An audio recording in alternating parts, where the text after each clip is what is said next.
At 2 a.m., something inside her began to scream. Not in fear, not in pain, but in rage. Her body twisted violently, as if pulled by invisible hands. Her jaw clenched so hard her teeth cracked. Her eyes rolled back, not as if she were unconscious, but as if she were watching something no one else could see. This wasn't a nightmare. This wasn't hysteria. And according to those who witnessed it, this wasn't a medical condition either. This is the true story of Anneliese Michel, a young woman whose life became the center of one of the most disturbing cases in modern European history. A case that divided doctors, priests, courts, and the public. A case that still forces one terrifying question. Was she sick, or was she possessed? Born in 1952 into a deeply religious Catholic family in Bavaria, Germany, Anneliese grew up disciplined, obedient, and quiet. Faith wasn't just a belief in her household. It was law. Prayer structured daily life. Sin was feared more than death. For the first 16 years of her life, Anneliese showed no signs of mental illness. She attended school, helped at home, and followed church doctrine without question.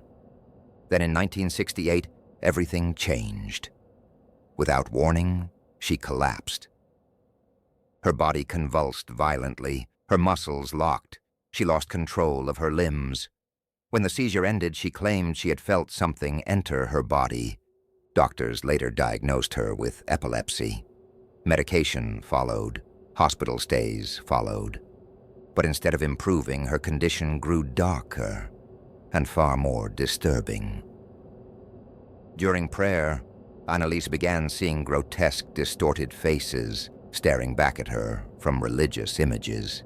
She claimed holy symbols burned her eyes. She reported voices whispering that she was damned, that she was already burning in hell. Doctors dismissed these claims as hallucinations, symptoms of neurological disorder combined with deep religious upbringing. To them, it was tragic, but explainable. To Anneliese, it was something else entirely. By her early 20s, she was no longer just having seizures, she was losing herself. And the people closest to her would soon begin to ask a question that medicine could not answer. A question that would ultimately lead to her death. To understand how this case spiraled so far out of control, you need to understand the world Anneliese Michel lived in. Her family believed deeply in spiritual warfare, the constant battle between good and evil, God and Satan. In their worldview, demons were not metaphors. They were real, active, and dangerous. So when Anneliese's condition worsened, her parents didn't just see illness. They saw spiritual corruption. Despite multiple medical evaluations, doctors could not stop the seizures.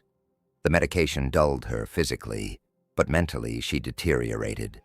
She became withdrawn, depressed, and deeply fearful of religious objects she once loved.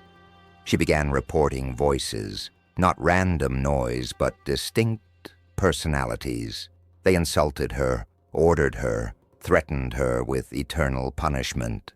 Medical professionals maintained their diagnosis, temporal lobe epilepsy, combined with psychosis.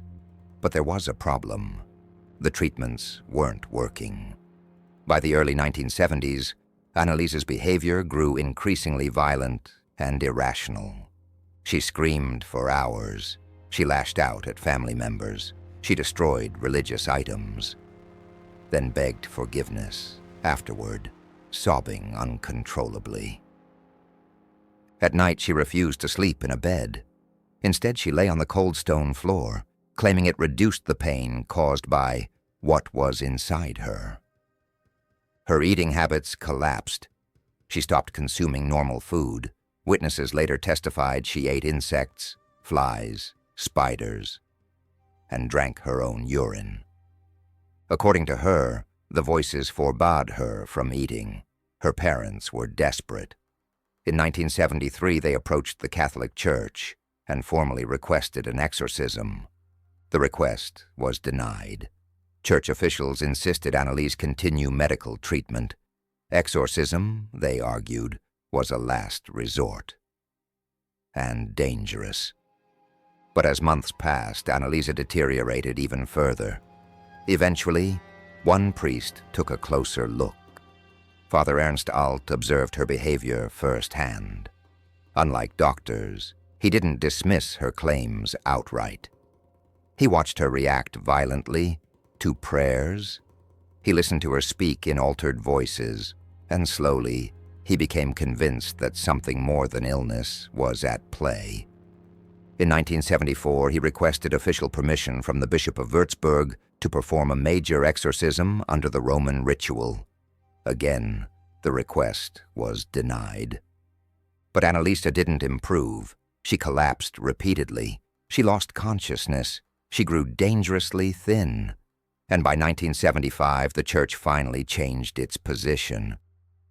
In September 1975, the Catholic Church authorized the Great Exorcism of Annalise Michel.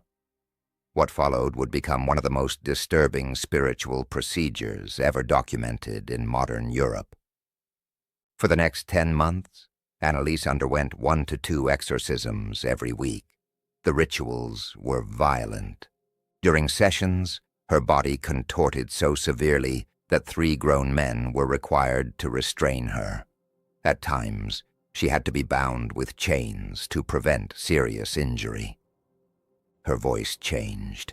Multiple voices emerged, some deep, some mocking, some screaming. According to those present, the entities identified themselves as demons, and even as historically infamous figures, including Lucifer, Judas, Cain, and, shockingly, Hitler. The sessions were recorded. The audio tapes exist to this day. Listeners describe the recordings as deeply unsettling.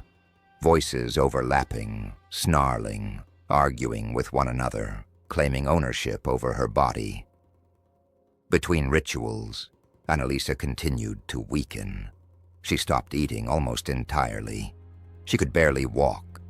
Despite this, the exorcisms continued, driven by belief, fear, and the conviction that stopping would mean surrender.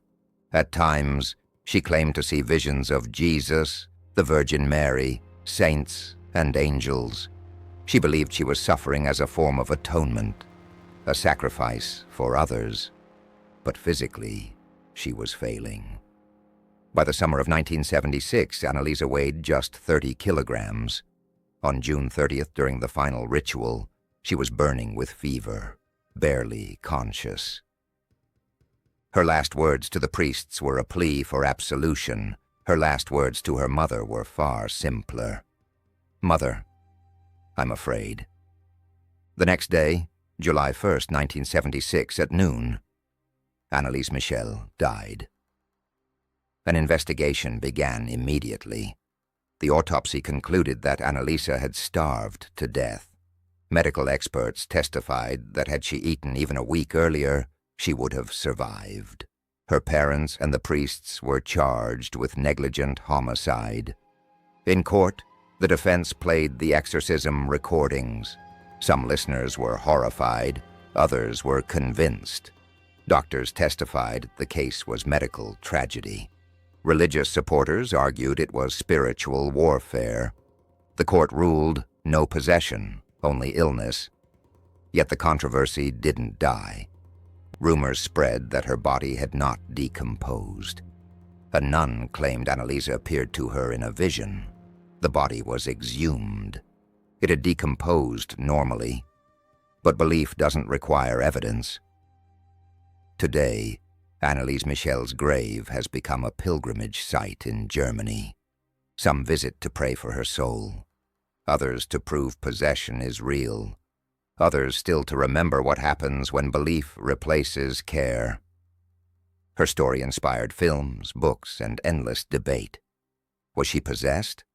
Or was she a deeply ill young woman trapped between faith and fear, abandoned by both science and religion? Here's the most disturbing part. No matter what you believe, she suffered. And no one saved her. And if you think this couldn't happen again, ask yourself, how many people today are still being told they're possessed instead of sick? If this story stayed with you, you know what to do.